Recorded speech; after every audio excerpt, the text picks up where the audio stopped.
Hello, I'm Dr. Deborah Bravoy with Anchored Hope Counseling. Welcome to our YouTube program, Hope Talks. We have some great content provided by our amazing counselors, and we hope that you find it helpful.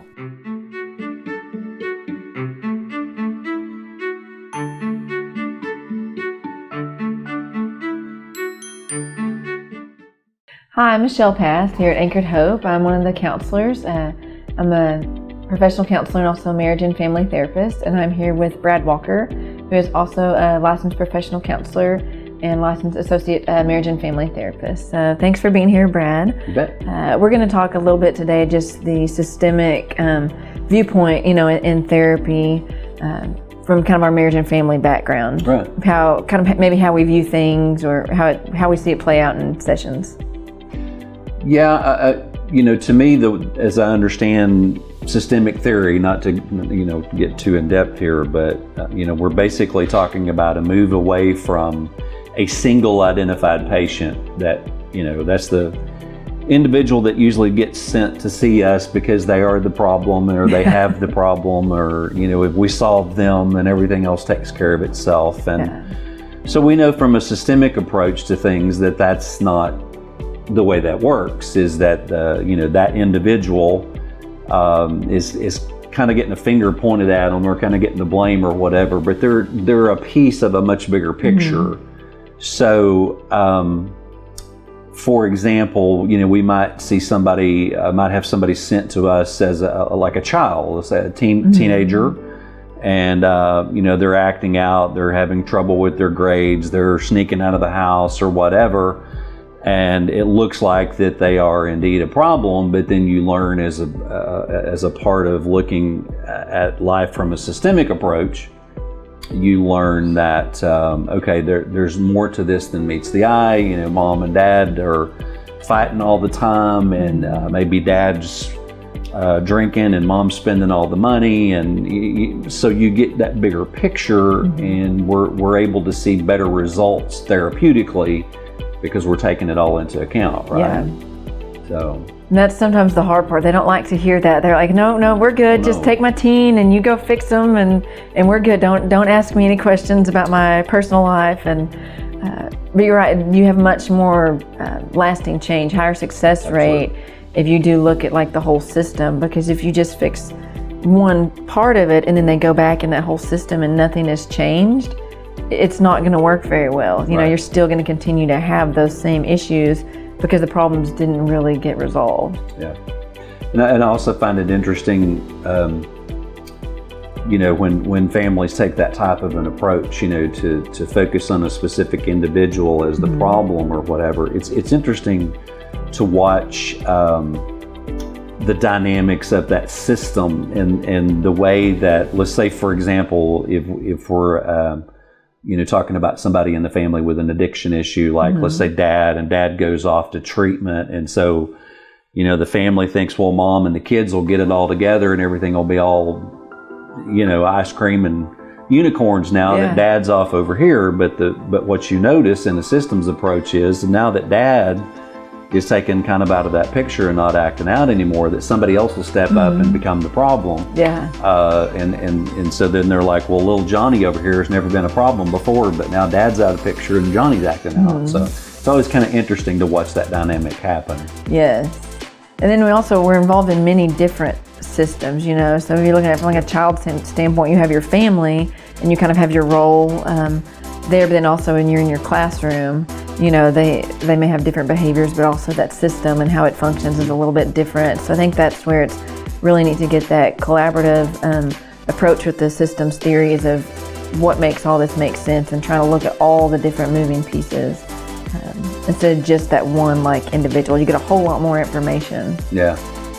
And I don't know about you, I was going to ask you this. I find it interesting when we're working with adults, and then children involved in that system that are parts of blended families, so that they're spending part of their time over here with mom or dad and then going back and forth. And it's always interesting to hear the perspective of how that changes depending on which system that they're a part of. That dynamic becomes very interesting. especially when you have systems competing against each other, right? So they don't want this say mom doesn't like the new wife over here, you know, and so they don't want them to follow the rules, how they can kind of try to ruin these other families, and you come back, it's just kind of chaos between them, and it can be difficult. I'm always amazed at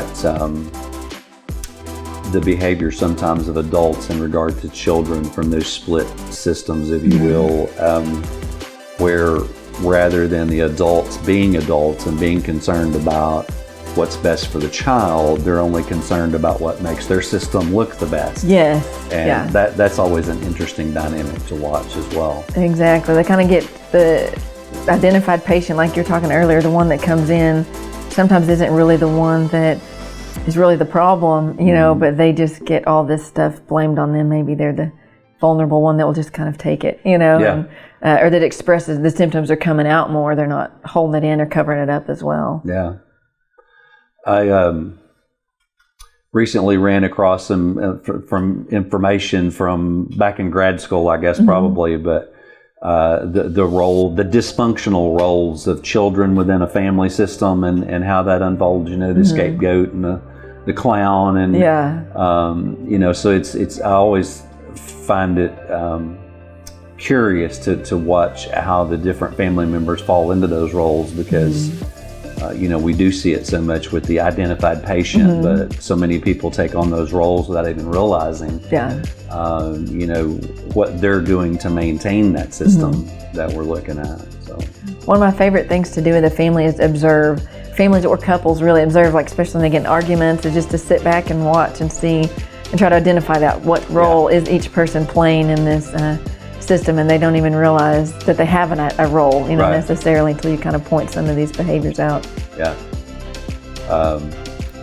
And it's also interesting to note the type of systems that we come from in our background in our own lives, you know, the way that parents or step-parents or grandparents or aunts and uncles and the impact that they have on our lives, and how we carry that forward then into families as we start our own families. Yeah.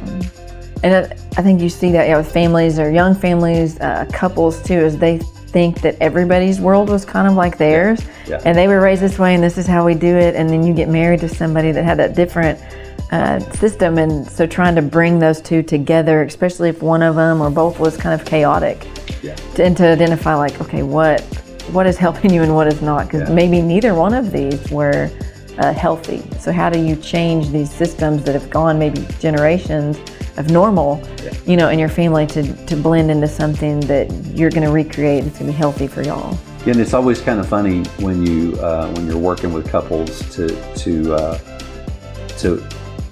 notice the way those systems have impacted them, and then they always are able to see it in their spouse, but they're never able to see it in themselves.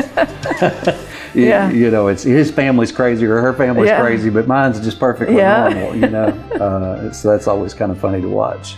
I don't even know why it made me think of that. I think I was walking through the hall one day and they said, my therapist knows all about you. And it's kind of like, they do, but then it's like, oh, we know your side. But so it's kind of like that. When you get an individual, we get one view of a person, and then when you get the family and you see, okay, that explains this a little bit more, or that. So you just get a little more information to kind of help.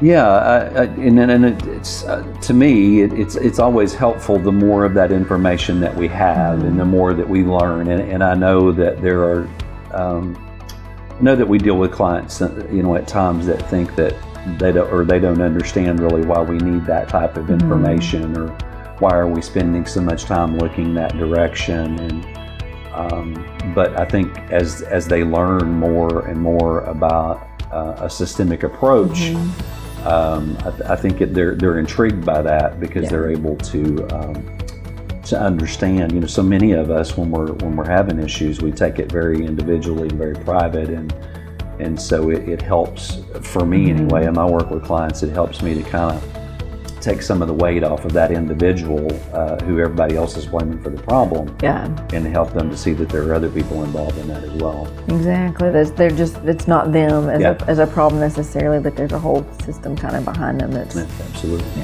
Absolutely. So have you seen a big increase maybe in like referrals for families or individuals, not individuals, but increase in maybe people wanting more family therapy or marriage counseling right now with kind of all that's going on in the world and added stress and quarantine? I do think we're noticing an uptick, or whatever you want to call it, in terms of family work.